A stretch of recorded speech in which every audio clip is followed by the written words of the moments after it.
Pada zaman dahulu kala, hiduplah seorang janda bernama Mbok Sirni di sebuah desa kecil. Ia bekerja sebagai petani kecil.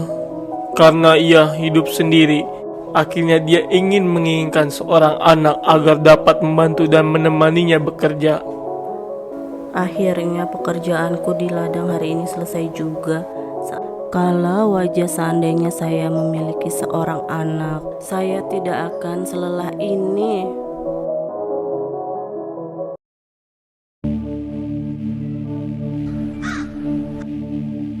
Di sebuah desa tersebut, terdapat sebuah gua yang dihuni oleh Boto Ijo yang dapat mengabulkan semua keinginan para penduduk desa tersebut. Dikarenakan Mbok Sirni sudah sangat kesepian, akhirnya dia meminta anak kepada Boto Ijo. Wahai petani kecil, jikalau engkau menginginkan seorang anak-anak, kuberikan kau seorang anak. Akan tetapi dengan satu syarat, apabila anak itu sudah berusia 6 tahun, anak itu harus diserahkan kepadaku untuk menjadi santapanku. Baiklah Tuan, saya setuju dengan persyaratan Tuan. Ini biji mentimun, rawatlah biji ini di ladangmu, Sirni. Lalu Mbok Sirni diberikan sebuah biji mentimun. Ia pun langsung bergegas pulang untuk menanam biji tersebut.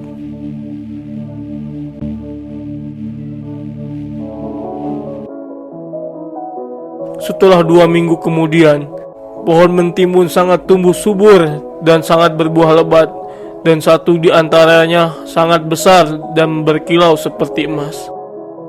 Wah, buah ini besar sekali. Baiklah, akan kubelah buah itu dengan hati-hati. Ternyata isi buah tersebut adalah seorang bayi yang sangat cantik. Wah, cantik sekali kamu nak. Mulai sekarang ibu akan memanggil timun emas, karena kamu berasal dari timun yang berwarna emas.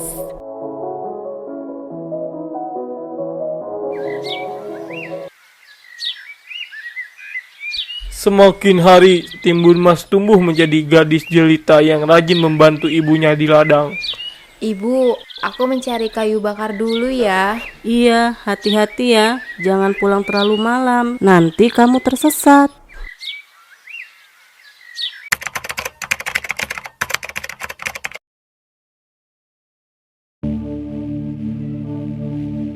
Timun Mas sudah berumur 6 tahun. Datanglah Boto Ijo untuk menagih janji ke Mbok Sirni. Wahai petani kecil, saya datang ke sini untuk menagih janjimu 6 tahun yang lalu. Serahkan anak itu, saya ingin memakan anak itu. Karena Mbok Sirni sangat ketakutan, lantas ia mengulur janjinya. Begini tuanku, saya punya saran. Maukah kamu datang sini 2 tahun kemudian? Saya yakin dia semakin dewasa, anak ini makin enak untuk disantap. Bagus juga syaratmu. Baiklah, saya akan datang ke sini lagi 2 tahun kemudian untuk menagih janjimu itu.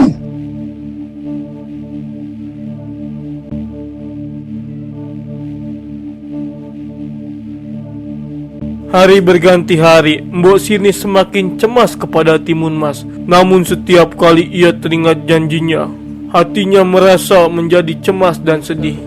Ibu, ini sudah larut malam. Kenapa ibu belum tidur? Kenapa ibu nampak sedih seperti itu? Apakah ibu memiliki masalah?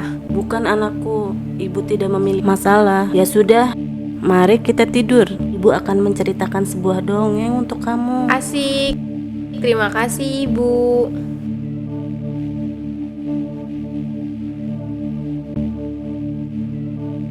Suatu malam Mbok Sirni bermimpi agar anaknya selamat. Ia harus menemui petapa di Gunung Gundul. Timun Mas, ibu akan pergi dulu ya ke Gunung Gundul selama beberapa hari. Bila kamu lapar, ibu sudah menyiapkan asin di dapur. Jangan kemana-mana, nanti kamu tersesat. Ibu, bolehkah aku ikut? Maaf anakku, kamu tidak bisa ikut ibu. Kamu harus jaga rumah kita ya. Baik ibu.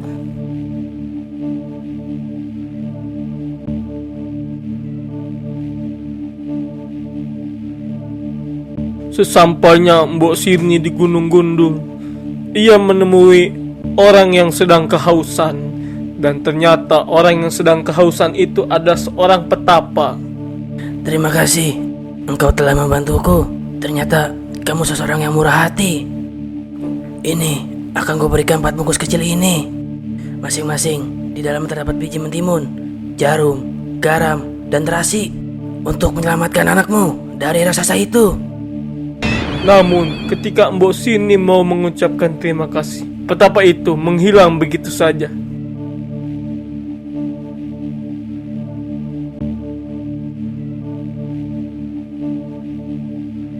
Setibanya Mbok Sini ke rumahnya, ia menceritakan semua yang terjadi kepada Timun Mas. Ibu, saya sangat takut dimakan oleh raksasa itu. Dan juga saya takut berpisah dengan ibu. Oh anakku, ibu sangat menyayangimu dan takut kehilanganmu. Ini, bungkusan ini kuberikan kepada kamu. Gunakan ini saat kamu menghadap raksasa itu. Sebelum itu, berdoalah kepada Sang Pencipta untuk diberikan perlindungan olehnya. Baik ibu, saya akan berusaha mengikuti saran ibu.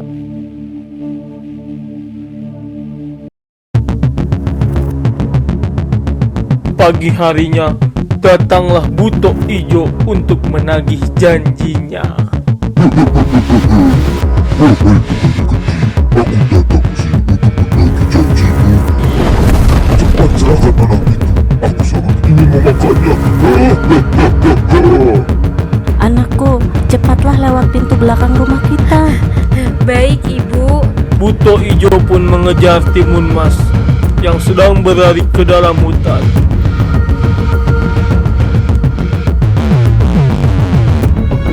Meskipun raksasa mengejar dengan berjalan, namun ia bisa menyusul Timun Mas karena langkah kakinya sangat jauh.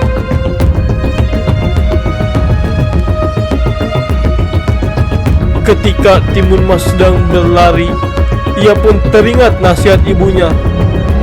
Lalu ia melemparkan kantong pertama yang berisi biji mentimun ke arah raksasa.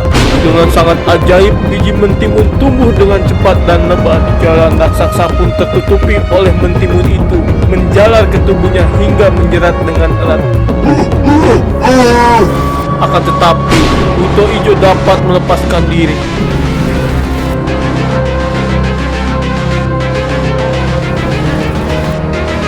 Timun Mas terus berlari ketakutan. Saat raksasa mendekati Timun Mas melemparkan kantong kedua yang berisi jarum. Seketika hutan bambu tumbuh lebat. Bambu itu menjebak serta melukai tubuh raksasa. Timun Mas segera berlari dan meninggalkannya.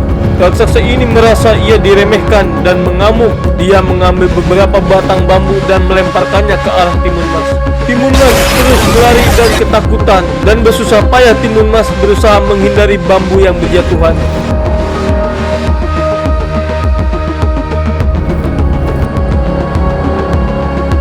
Setibanya Timun Mas di tepian sungai, ia sangat kelelahan dan terdengar suara langkah kaki dan teriakannya semakin dekat. Melihat raksasa yang berhasil mendekatinya, lalu Timun Mas melemparkan kantong yang ketiga yang berisi garam ke sungai. Dan Timun Mas terus merasa ketakutan dan berharap kantong itu bisa menghentikan pergerakan raksasa itu. Seketika ombak besar menerjang tubuhnya, lalu terseret ombak dan menjauh dari Timun Mas. Raksasa sangat marah karena sudah dibuat kesusahan oleh seorang anak kecil.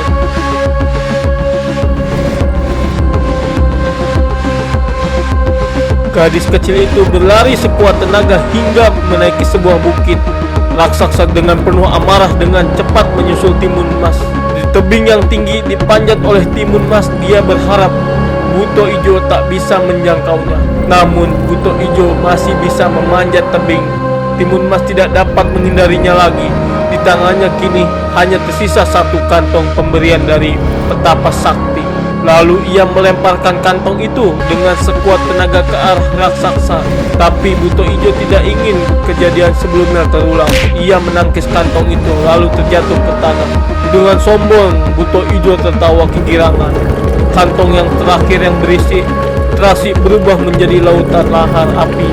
Raksasa terus tertawa dan memukul-mukul batu, dan ia tidak menyadari di bawah dia sudah menjadi lahar panas. Timun Mas hanya dapat berputus asa dan berpasrah kepada keadaan.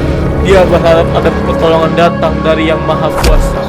Sungguh sial, akibat dipukul-pukul berkali-kali, akhirnya terjatuhlah Buto Ijo ke dalam lahar panas. Buto Ijo berjuang untuk meloloskan diri. Dia berteriak dengan kesakitan. Kemudian Buto Ijo hanya dapat tenggelam di dalam kedalaman lautan lahar panas. Akhirnya Timun Mas dapat menghentikan Buto Ijo untuk selamanya. Usai melawan raksasa, Timun Mas pulang untuk menemui ibunya.